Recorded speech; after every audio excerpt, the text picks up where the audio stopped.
आपके कर्मों में यदि सेवा का भाव प्रवेश कर जाए तो आपके कर्म सत्कर्म है। और आपकी वाणी में यदि सत्य, प्रेम, हित और मित के गुण आ जाए तो आपकी वाणी अमृत वाणी है। स्वाध्याय अभ्यसनम चैव वांगमयम तपः उच्यते। जिस वाणी से तुम स्वाध्याय करते हो, भजन पढ़ते हो, सद्ग्रंथों का अध्ययन करते हो, जिस वाणी से परमार्थ की चर्चा करते हो, उस वाणी को अमृत वाणी कहा जाता है। और जिस वाणी से तुम गालियां बकते हो, झूठ बोलते हो, दूसरों की निंदा ही करते रहते हो, प्रपंच में लगे रहते हो, वो वाणी वाणी भी नहीं है, अमृत वाणी भी नहीं है। वो वाणी बाण का काम करती है, घायल कर देती लोगों को। इसलिए कबीर साहब कहते हैं, बोलना आसान है, लेकिन क्या बोलना चाहिए, कब कैसे बोलना चाहिए, किसके सामने क्या बोलना चाहिए, किसके लिए क्या बोलना चाहिए, किस समय क्या बोलना चाहिए, ये पारख होना और परख करके उसके बाद बोलना फिर बहुत कठिन कार्य है। बोलने के लिए तो सब बोलते हैं, कोयल भी बोलती है, कौवा भी बोलता है, गधा भी बोलता है, भैंसा भी बोलता है, कुत्ते भी बोलते हैं, मनुष्य भी बोलते हैं, स्त्रियां खूब बोलती हैं, लड़कियां खूब चींची चीचू बात करती हैं, लड़के भी बोलते हैं, डॉक्टर भी बोलता है, मरीज भी बोलता है, साधु भी बोलता है, गुरु भी बोलता है, चेला भी बोलता है, हम भी बोलते हैं, तुम भी बोलते हो। बोलत बोलत बाढ़ बिकारा। लेकिन बोलते बोलते रिजल्ट क्या हुआ? आखिरी में झगड़ा हो गया। मैं बचपन में किसी के यहाँ मेहमान था। उस समय उम्र 17-18 साल थी। तो मैंने वहाँ पढ़ रहा था, मैं किसी के यहाँ जाता था, एक किताब ले जाता था, थोड़ा अपना कोर्स पढ़ते थे, टाइम मिला तो 2 आदमी बात कर रहे थे। तो एक आदमी तो उसी घर का मालिक था, दूसरा उनका रिश्तेदार आया था, और दोनों जो है रिश्ते में मामा भांजे थे।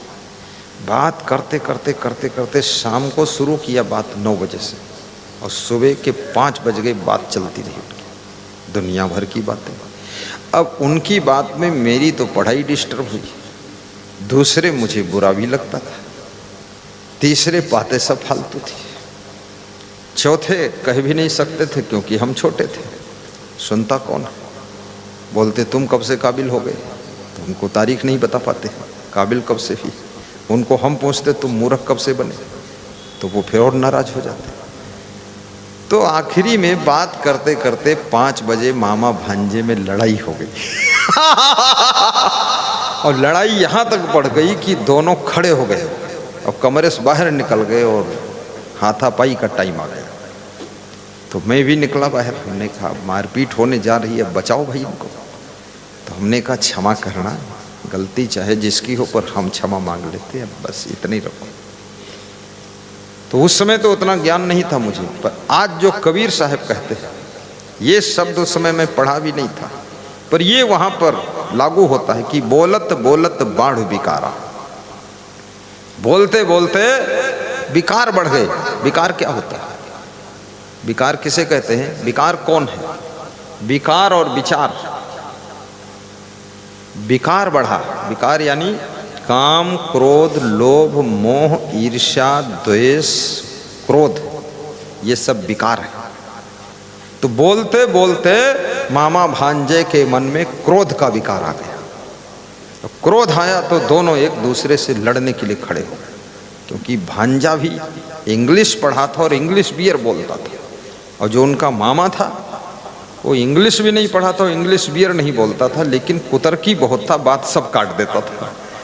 तो बात की काटा कूटी में लड़ाई हो गई। बोलत बोलत बाढ़ बिकारा। याद रखना, मनुष्य की उंगली कट जाए तो उतना दुख नहीं होता है, लेकिन अगर बात कट जाए तो बहुत बड़ा दुख हो जाता है। इसलिए विचार कर बोलिए ताकि आपकी बात का वजन भी रहे। जब फालतू बातें बोलोगे तो बात कटेगी भी, कोई ना कोई बात काटने वाला आ ही जाएगा। बोलत बोलत बाढ़ बिकारा, सो बोलिए जो पड़े बिचारा। कबीर साहब कहते हैं वो बात बोलो जो विचार से उचित है। देखिए एक एक शब्द में अर्थ भरा है, जो विचार से उचित है। विचार शब्द बड़ा महत्वपूर्ण है। ये विचार शब्द हर जगह इंपॉर्टेंट है। भोजन खाइए विचार कर, पानी पीजिए विचार कर, कपड़े पहनिए विचार कर, कहीं बैठिए विचार कर। अभी जैसे हमारे डॉक्टर साहब आए तो विचार कर रहे थे कहाँ बैठूं, तो विचार किया वो बुद्धिमान व्यक्ति कि थोड़ा पीछे बैठूं तो ठीक रहेगा, एक लाइन पीछे रह जाऊं क्योंकि जूता पहना हूं, मोजा पहना हूं, गुरुजी के सामने ठीक नहीं लगेगा।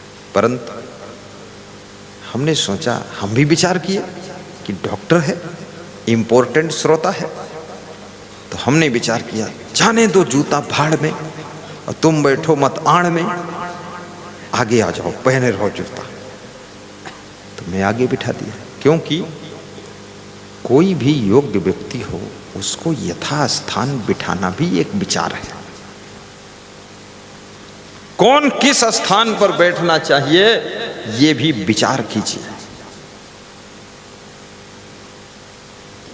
मैं एक साधुओं के सत्संग में गया बहुत पहले, 35 साल पहले। तो जो सुना रहा था वो अपना मुंह किए था दीवाल की तरफ और उसके पीछे श्रोता बैठे थे 1000, वो मुंह किए थे उसके पीठ तरफ। अब मैं तो शुरू में संत हुआ तो मैंने सोचा भाई ऐसे होता होगा। बड़ा अजूबा लगा और सुना रहा था वो भी ब्रह्मज्ञानी, ब्रह्मांड फाड़ दे। मतलब सुनने वाले चाहे ऊब जाए, चाहे डूब जाए, चाहे सो जाए, चाहे भाग जाए, पर बंद ही नहीं करना। और वाणी में कोई रस नहीं, सुनने वाली कोई बात नहीं, टाइम पास करना। तो दीवाल तरफ मुंह किए था, दीवाल से 10 फुट दूर बैठा था, मुंह उधर किए था, और उसके पीछे श्रोता उसके पीठ तरफ मुंह किए थे।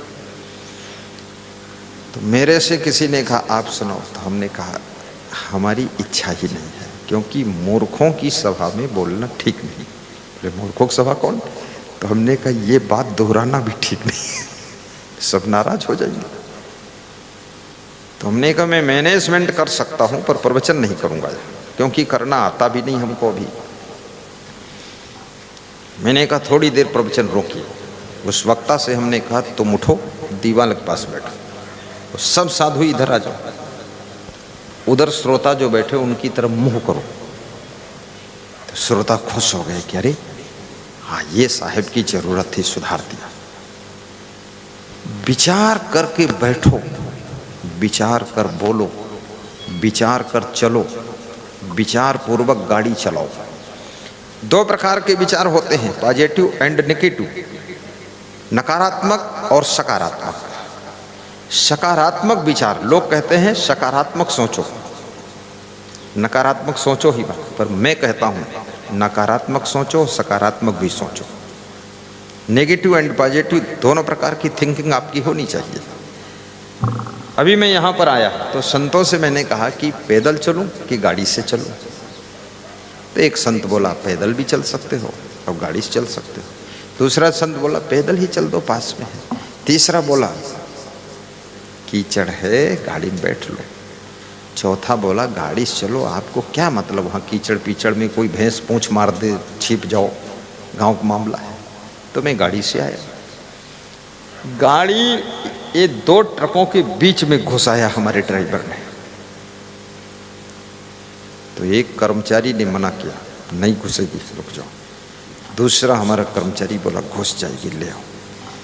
तो मैं बैठा था, तो मैंने भी बोला घुसा दो। तो बोले निकलेगी नहीं। फिर हमने कहा जैसे घुसे उसी तरह बैक कर देना। घुसा दिया। फिर मैंने कहा, विचार किया कि दोनों दुई पाटन के बीच में साबुत बचे न कोई, तो दो ट्रकों के बीच में घुसा दिया, और ट्रक भी अपने और गाड़ी भी अपनी। अब साबुत बचना मुश्किल है इस गाड़ी को, क्योंकि ये बच्ची है, वो हाथी है। तो हमने कहा अगर ये ट्रक कहीं अपने आप ही बैक हो गया या कोई घुस गया, वो हैंड ब्रेक छोड़ा दिया, तो यह गाड़ी कूच जरूर जाएगी। तो हमने कहा इसको निकालना पड़ेगा क्या। तो पांचवा संत बोला हैंड ब्रेक लगा है, ट्रक इधर उधर बढ़ेगा नहीं। तो हमने कहा पहिए हम ओट लगाई दो। तो कर्मचारी बोला ओटो लगी है। तो हैंड ब्रेक कोई हटाई दीस्ता हो, सब पहिए हम ओट लगाओ। अब ये नेगेटिव सोच रहा हूं मैं, पॉजिटिव तो ये है खड़ी रहने दो सब ठीक है, और नेगेटिव ये है कि कूच जाई। आप जब गाड़ी चलाते हो तो कृपया नेगेटिव भी सोचो कि कहीं भैंस कूद कर आ जाएगी तो क्या होगा, नील गाय कूदेगी बीच में तो क्या होगा, कोई औरत बीच में दौड़ के निकल पड़ेगी तो क्या होगा, कोई बीच में गाड़ी घुसेड़ दी झट से लायक तो क्या होगा, एक्सीडेंट होगा। तो एक्सीडेंट होगा तो उसमें क्या होगा, तुम मर सकते हो, कोई मर सकता, गाड़ी टूट सकती, कहीं गिर सकती, कुछ भी हो सकता है। दूसरा मरेगा तो क्या होगा, गाड़ी फूंक देंगे लोग, तुमको बहुत मारेंगे लोग, तो क्या होगा, हो गया जो होगा और क्या होगा। तो हमेशा कोई भी काम करो कृपया सकारात्मक, नकारात्मक, पॉजिटिव एंड नेगेटिव थिंकिंग रखिए। जैसे शादी लोग करते हैं तो लड़कियां बहुत खुश होती हैं शादी के नाम पर। जब शादी की चर्चा चलती तो मूड थोड़ा नीचे झुका के मुस्कुराती हैं कि अब जाके गरम लड्डू मिलने वाले, और लड़के भी थोड़ा दूसरे साइड में जाके मुस्कुराते हैं कि अब गुलाब जामुन का नंबर आया। लेकिन ये सोच लो ये लड्डू और गुलाब जामुन नहीं है, ये आने वाले हैं बहुत खट्टे जामुन। पूरी टेंशन में पड़ोगे, चिंता में पड़ोगे, खर्चे में पड़ोगे, पैसे कमाने पड़ेंगे, पत्नी पायल बजाएगी, चूड़ियां बजाएगी, रोज 2-4 चूड़ी फोड़ेगी, रोज खरीदना पड़ेगा। और पति भी किस मॉडल का मिला है, ड्रिंक करके आएगा कि इंग्लिश बियर पीकर आएगा कि देसी शराब पिएगा कि जुआ खेलेगा, ताश खेलेगा, आलसी मिलेगा, कैसा मिलेगा, ये सारा विचार कर लो, था लगा लो, फिर शादी की तैयारी करो। ऐसे खुश होते लगता है परमात्मा ही मिलने जा रहा है। शादी के पहले भी विचार करो। और साधु बनना है, साधु बनने में भी विचार करो। साधु बनना है तो सुखद, लेकिन दुर्गुणों के लिए साधु जीवन भी दुखद। जो दुर्गुणी आदमी अब साधु बन गया कबीर पंथ में और चुपके से बीड़ी पिएगा तो ये सब साधु डांटेंगे। साधुओं में आलस्य करेगा तो ये सब डांटेंगे, भाई अमनिया करो, सब्जी काटो।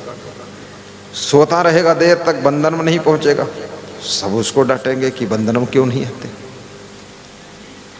तो साधु बनो, शादी करो तो उसके लिए पहले अपने मन को तैयार भी करो कि इसका पूरा प्रोसीजर है क्या लंबा, वो सब हमको करना पड़ेगा, तब डिसीजन लो। समीक्षा समारंभो, सोच विचार कर, जांच परख कर मनुष्य को किसी भी कार्य का शुभारंभ करना चाहिए, तो कभी असफलता नहीं मिलती है। इसलिए प्लस माइनस सब तरफ से सोच लीजिए, हर एंगल से सोच लीजिए, हर दृष्टि से विचार कर लीजिए, उसके बाद शांति मन से डिसीजन लीजिए, और डिसीजन पर फिर एक्शन लीजिए, और एक्शन जब लोगे तब उसका रिजल्ट आना शुरू हो जाएगा, रिजल्ट आना शुरू।